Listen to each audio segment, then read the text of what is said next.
Você já se sentiu mais sensível, desanimada, confusa ou teve crises de raiva que pareciam surgir do nada? Muitas mulheres ouvem que é estresse, que é coisa da idade, que é coisa da cabeça, mas e se na verdade for o cérebro pedindo socorro? Durante as pausas hormonais, o cérebro é um dos primeiros a sentir, antes mesmo de qualquer exame mostrar alguma alteração.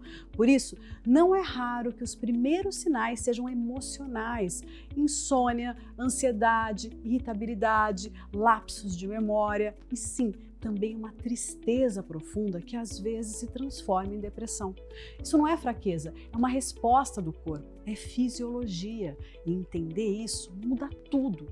É sobre isso que a gente vai falar hoje: saúde mental, hormônios e os sinais silenciosos que o corpo dá quando está em transformação. E antes de apresentar as nossas convidadas, eu quero compartilhar com você duas notícias importantes e recentes. Elas ajudam a entender por que tantas mulheres vivem mudanças emocionais tão profundas durante as pausas hormonais e por que isso não é só da sua cabeça. Olha só, o estradiol influencia diretamente a formação de serotonina no cérebro. Um estudo da Universidade de Zurique mostrou que a queda do estradiol reduz a atividade em áreas do cérebro responsáveis pela produção de serotonina. Resultado: mais risco de depressão e perda de foco durante a menopausa. Mas o que isso muda na prática? Entender esse elo entre hormônio e neurotransmissor ajuda a evitar tratamentos que silenciam sintomas, mas não resolvem a causa. Cuidar dos hormônios também é cuidar da mente. E essa não foi a única descoberta recente que merece a nossa atenção. Olha só essa outra pesquisa que mostra como os impactos emocionais da menopausa vão muito além do que a gente imagina. Menopausa, meninas, eleva o risco de burnout e exaustão emocional. Um levantamento feito em 5 países, publicado pela The Menopause Society, apontou que mulheres entre 45 e 55 anos são as mais afetadas por burnout. Segundo os especialistas, o acúmulo de responsabilidades, os sintomas hormonais, a falta de suporte aumentam muito o risco de esgotamento. Por isso, mais do que nunca, é fundamental que essa mulher tenha suporte médico, psicológico e social. E conhecer o impacto da menopausa no bem-estar mental é o primeiro passo para prevenir o esgotamento. E depois dessas informações tão importantes, nada melhor do que ouvir quem está na linha de frente, acolhendo essas mulheres todos os dias. E para essa conversa eu recebo duas especialistas que enxergam a menopausa com profundidade e sensibilidade. A doutora Maria Fernanda Zugliani, que é ginecologista e trabalha com uma abordagem integrativa, e a terapeuta Karina Pirró, que atua com foco em medicina comportamental e neurociência. Vem pra cá, meninas. Doutora Maria Fernanda. Bom dia, tudo bem? Bom dia, querida. Tudo bom? Karina. Tudo bom, querida? Sejam muito bem-vindas, meninas. Que alegria ter vocês aqui comigo. Doutora Maria Fernanda, vamos começar falando sobre um sentimento que muitas mulheres que estão passando aí pela transição menopausal, menopausa, relatam: a tristeza. Às vezes ela vem acompanhada de desânimo, choro fácil, crises de raiva e, em muitos casos, o diagnóstico é depressão. Mas olha só, doutora Maria Fernanda, será que é sempre mesmo depressão ou pode ser o corpo e o cérebro reagindo a essas mudanças hormonais? Na minha opinião, como ginecologista e trabalho com mulheres 40 a mais e na parte de hormônios, eu acho que a menopausa começa no cérebro. Então, é o corpo e o cérebro reagindo às alterações hormonais. Geralmente, a gente tem uma baixa de estrogênio e esse estrogênio acaba levando a mulher a uma depressão, a uma ansiedade e vários outros fatores que levam a essa tristeza. E Karina, na sua prática clínica no dia a dia, você vê muito, essas mulheres relatam muito isso para você, essa tristeza? Você também acredita que isso tem total relação com essa parte hormonal? A gente precisa realmente entender o histórico, se essa depressão ela veio gradual ou se ela veio muito rápida, abrupta. tentar entender se tem um contexto familiar de depressão, entender na história dessa mulher. É muito comum, né, doutora, quando a pessoa teve lá na puberdade dela também muita alteração por conta dos hormônios, teve muita alteração né, de humor. Se ela teve na gravidez ou no puerpério também muita alteração de humor, aí é mais provável que aí a gente está pegando a mulher aí dos 38 para frente, se ela começar a ter muita alteração de humor sem necessariamente ter uma história por trás disso, como um problema no relacionamento, alguma coisa, é bem pontual, aí tem mais cara de ser uma alteração hormonal. Karina, o que eu acho é o seguinte, as 3 fases da mulher, que ela tem uma grande alteração hormonal. É a adolescência, que é uma menopausa carregada, a gestação, que também é uma alteração hormonal muito grande, e a menopausa. Então, essas 3 fases da vida da mulher são fases em que essa parte hormonal mexe muito com a vida dela. E se você voltar no histórico dessa paciente, ela pode ter tido alterações, sim, nessas fases. Sim. Uma depressão pós-parto. Então, é bom investigar, como a Karina falou. E como que é possível, Karina, diferenciar uma tristeza profunda provocada por um desequilíbrio hormonal de um transtorno mental clássico? Se a gente fosse pensar que não é menopausa, tem que ter algum motivo para a pessoa ter deprimido. Alguma coisa na história de vida dela. E, inclusive, porque assim, a gente abre o quadro de depressão lá para os 30 anos. Então, se ela não teve depressão nos 30 anos, um pouco antes, 28, 30 anos, se ela não teve e ela não está vivendo nenhum estresse crônico, não teria por que ela estar deprimida. E aí tem mais chance de ser hormonal. E a grande coisa que a gente pode fazer, para não ter dúvida no consultório, é encaminhar para um especialista. Especialista, sabe qual é o grande problema que eu vou falar para vocês? Eu estava até comentando com a doutora aqui. Eu estou nessa fase, então eu posso dizer com a propriedade, assim, carimbada. Eu passei em alguns médicos, como reumatologista por dor na articulação, oftalmo por olhos secos, né? Flutuação de humor, eu só não procurei um psiquiatra ou um psicólogo porque eu sou psicóloga e eu consegui identificar. E aí a gente vê esse monte de coisa.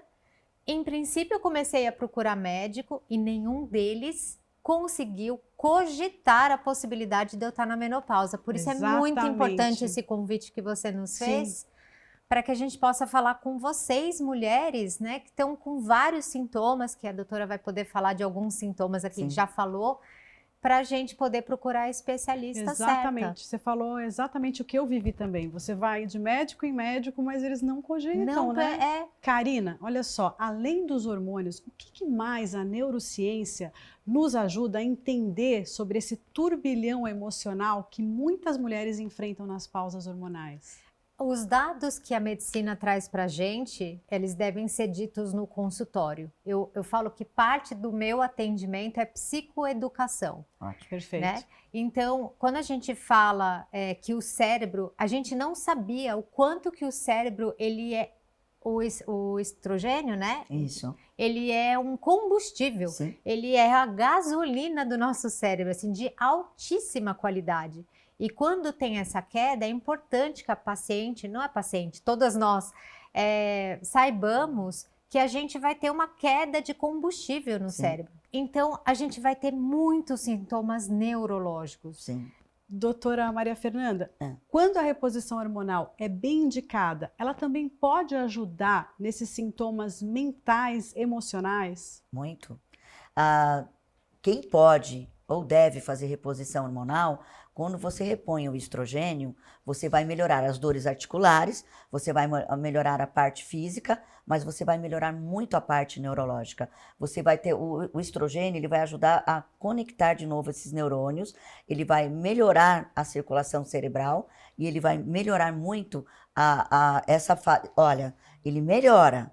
Mas a gente mesmo fazendo, a Karina faz reposição, eu faço reposição hormonal. Eu faço. E mesmo você faz reposição, e mesmo assim a gente ainda tem um pouco de esquecimento. Com certeza. E a gente vai ter, porque Não tem jeito. Karina, a gente já falou do impacto hormonal, mas e o cérebro? O que a neurociência revela sobre o funcionamento da mente feminina durante as transformações? Todos que você pode imaginar. Córtex pré-frontal, que é uma parte do cérebro aqui, que ela é muito voltada para a razão, para planejamento, para estratégia. Com a queda do hormônio, essa parte ela também É muito impactante. é bem impactada. Então você tem mais dificuldade no seu planejamento, por isso que vem a tal da Senti confusão, sobre a razão também. Então, geralmente a gente tem sentimentos que são mais impulsivos e o córtex pré-frontal a gente fala até que é o CEO do cérebro que fala, não, veja bem, não é bem assim. Mas se esse CEO está meio dormindo, a parte emocional vem com mais intensidade. E do ponto de vista da saúde mental, como que a gente pode usar esse conhecimento para acolher melhor essas mulheres antes de rotulá-las com transtornos, por exemplo? Primeiro, quanto mais pessoas souberem do tema, melhor, né, para a gente parar de caracterizar isso como algo que é daquela mulher, mas é uma condição, né, que ela está passando, porque ninguém pega uma pessoa com deficiência no rim e fala que a pessoa é problemática, né? Então, por isso que eu falei, quando é no cérebro é complicado, porque você confunde os sintomas com a pessoa. Exatamente, Não é? Você confunde o sintoma com a pessoa. Se a pessoa tem um problema cardíaco, você não vai dizer que ela é louca. É. Mas se ela tem um uma problema- menopausa, você vai dizer que ela está Sim. louca. Mas é o cérebro dela que está em sofrimento. Exatamente. Então, acho que a conscientização é o primeiro passo. Sim. E sempre lembrar que, ao saber, eu falo muito isso para os meus pacientes no consultório, me dê um problema e eu encontro uma estratégia. Né? O que a gente precisa é conhecer ou pensar nas estratégias dessa fase. Não ficar esperando de braço cruzado, vir a menopausa e a gente entrar em sofrimento. A gente vai precisar de conexões sociais, a gente vai precisar cuidar da nossa atividade física, não no dia que você chegou ali, né, que você acordou com a sua alteração. Hoje, né, hoje, como é que você está pondo isso no seu dia? Porque a atividade física, ela não é somente aquela coisa chata, né, que todo mundo fica, tem que fazer, não é uma obrigação. Ela tem impactos muito positivos no cérebro, a gente sabe que faz neurogênese, né, nascimento de novos neurônios. Além disso, é um espaço para você encontrar pessoas. Você não precisa fazer uma coisa chata, vai fazer sua dança de salão, conhece pessoas. Quando a gente tem, parece piegas que eu vou falar, mas quando a gente tem um suporte de amor, os sintomas, eles são menos impactantes na nossa vida. É verdade. Meninas, na minha prática clínica, eu vejo cada vez mais como a saúde emocional, ela está muito conectada também com a saúde da boca, ela está muito entrelaçada. Então, mulheres, por exemplo, com depressão, elas tendem a desenvolver muito bruxismo, que é o ranger dos dentes. Isso vai levar a dores crônicas, dores na mandíbula, disfunção na articulação temporomandibular, desgaste nos dentes. Além disso, a pessoa, quando está passando por uma depressão, ela não tem ânimo, ela não tem vontade de cuidar da boca, de cuidar de uma higiene oral como ela fazia antes. Isso vai o quê? Vai favorecer inflamação, retração gengival, sem contar o impacto que isso vai ter nos relacionamentos, na autoestima, na vida social. É uma bola de neve. Doutoras, por que a depressão mexe tanto com o corpo, inclusive com a boca, e como que a gente pode interromper esse ciclo? Eu acho que é uma das doenças mais difíceis, para falar a verdade. Todo mundo pensa no câncer, né, como uma doença muito difícil. Eu penso na depressão porque, como eu falei, ela mexe muito com o seu eu. A depressão, ela tem uma tríade que a gente chama cognitiva, né? A pessoa não consegue mais achar valor nela, ela acha que ela atrapalha os outros, então ela não consegue se ver como importante no ambiente e ainda, ao olhar para o futuro, ela tem uma desesperança. Sim. Nossa, exatamente. Somado tudo isso, não tem um corpo com vitalidade que aguenta essa demanda. E ela é uma questão, de novo, neurológica. E sendo neurológica, eu falo que o cérebro é responsável por tudo no nosso corpo. Ele que, né, cuida aí do batimento cardíaco, do seu apetite, da sua libido. Ele que cuida da temperatura corporal, ele que cuida dos seus pensamentos, dos seus sentimentos, dos seus comportamentos. ele que comanda o quanto o nosso corpo está tenso ou não está tenso, as suas memórias. O cérebro é responsável por tudo e a depressão é simplesmente no cérebro, no órgão que mexe com o corpo inteiro. Então, essa paciente, em geral, as pessoas acham que a depressão é tristeza. E a tristeza, às vezes, nem é um sintoma da depressão, não é o principal. O principal é a anedonia, que é a falta de vontade, né? De fazer as coisas. Mas a gente pergunta para a paciente em depressão como está a sua libido, como está a sua alimentação, como está seu sono, como é que está a tensão no seu corpo. E ela tem resposta, nossa, mas eu não pensei que tudo isso fosse da depressão. Né? Inclusive o bruxismo, como você disse, toda a retração gengival. Enfim, então tem muito... ocupa o corpo inteiro. Por isso que eu falo que é uma das doenças mais difíceis, porque se é no coração, é o coração. Se é... Lógico que não, né? A gente sabe na medicina integrativa que uma coisa... Sim, integra a outra.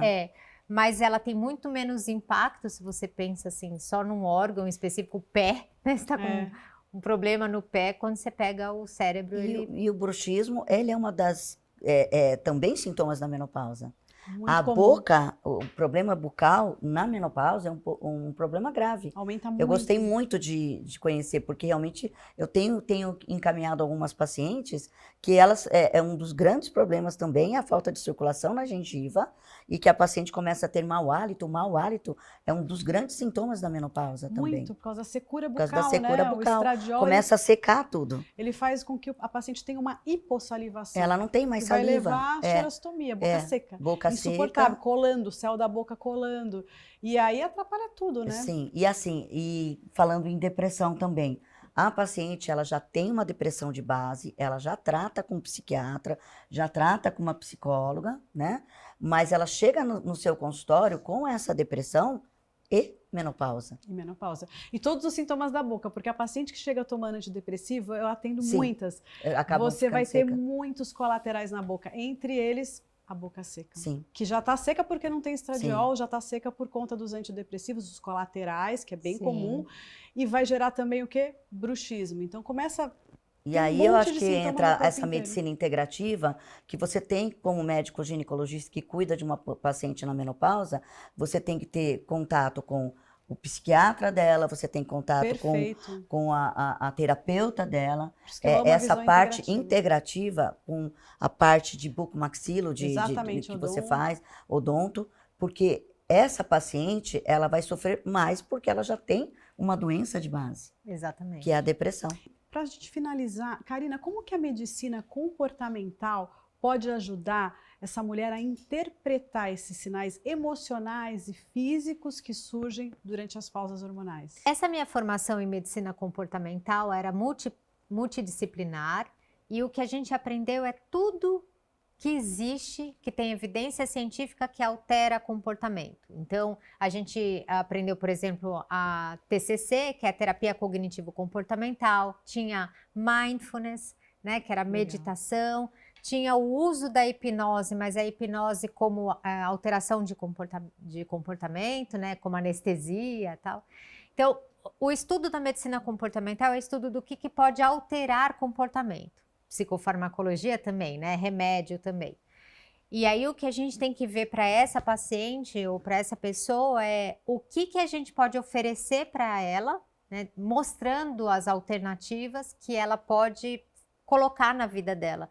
Como mindfulness. Né? Mindfulness é um estado de atenção plena e olha só, se a gente está com o cérebro sofrendo, né?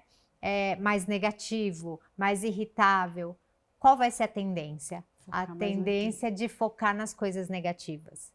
Quando a gente trabalha plena atenção, mindfulness ou gratidão, por exemplo, que todo mundo cansou dessa palavra, para falar, é gratiluz, tudo é gratiluz.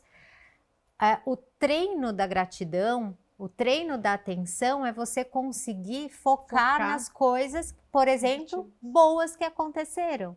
Talvez no final do dia, se você se atentar ao prazer daquela comida, daquela companhia, isso ao final do dia pode reduzir os seus sintomas. Esse estresse, né? Esse nervosismo. Sim, ansiedade. E, doutora, no seu campo, o que pode ser feito na prática para ajudar essa mulher a reencontrar esse equilíbrio? Existe alguma orientação de estilo de vida, uma intervenção inicial que você recomenda? Então, a mudança no estilo de vida é importantíssimo, são 5, né? Os Então, pilares, assim, né? eu sempre falo, meditação, yoga, mindfulness, são coisas que a paciente deve fazer para melhorar, porque o cérebro da paciente menopausada, ela pensa 24 horas por dia. Ela é uma alteração também da menopausa, a paciente pensar, que nem as minhas pacientes falam, doutora, eu construo uma casa à noite. Eu construo a minha vida à noite, eu fico pensando em todo mundo à noite. Então, assim, essa paciente, ela precisa mudar a mente dela. Ela precisa fazer uma atividade física, ela precisa se alimentar melhor e ela precisa fazer meditação. Ela precisa ler livros para ela exercer a parte da memória. É importantíssimo. E agora eu não consigo mais me concentrar. Vai conseguir. Você tem que conseguir. Todas nós temos que forçar a nossa memória, porque ela volta, ela melhora. Se você for deixando, essa memória vai ficando cada vez mais escassa. Porque eu estou entrando na senilidade. Não, você não está entrando na senilidade. Você precisa forçar o seu cérebro. Então, é importantíssimo que essa paciente desenvolva atividades físicas e mentais para melhorar essa fase. Perfeito. Eu falo uma frase que, essa frase, vocês levem para casa, para a vida de vocês, que é: o nosso cérebro, ele é muito bom naquilo que ele faz muito. Isso para o bem e para o mal. Então, se você gastar muito seu tempo com ruminação, seu cérebro vai ficar cada vez melhor em ruminar, que é, né, ficar pensando coisas negativas. Mas se você gastar o seu tempo, não sou boa na memória, não tá boa. Justamente por isso que o treino de leitura, de memória, ele é muito importante. Então lembra, seu cérebro é muito bom naquilo que ele faz muito. Decida o que você vai fazer. Meninas, muito obrigada por essa conversa tão rica, tão necessária. Eu tenho certeza que muitas mulheres, depois de hoje, vão se sentir muito mais acolhidas, mais compreendidas e mais fortes depois de ouvirem vocês. Muito obrigada. Obrigada. Às vezes, um pequeno gesto já é o começo de um grande cuidado. E é exatamente isso que o episódio de hoje quis mostrar, que quando o corpo e a mente dão sinais, a gente precisa ouvir. Se você se reconheceu em alguma parte dessa conversa, se anda se sentindo mais sensível, triste, cansada, esquecida, ou mesmo sem energia, saiba que você não está sozinha. Esses sintomas não são frescura nem drama, nem coisa da sua cabeça. Eles têm um nome, eles têm uma causa e merecem atenção. Procure ajuda, fale com profissionais de confiança, investigue seus hormônios, sua saúde mental. Você merece respostas, merece se sentir bem de novo. E se esse episódio tocou seu coração, compartilha com outras mulheres. Vamos juntas ampliar essa rede de apoio, de informação. Aproveita e segue a gente nas redes sociais, hein? Porque toda semana tem uma nova pauta, cheia de acolhimento, conhecimento e cuidado. E a gente se vê na próxima. Até lá e que não te falte boas pausas.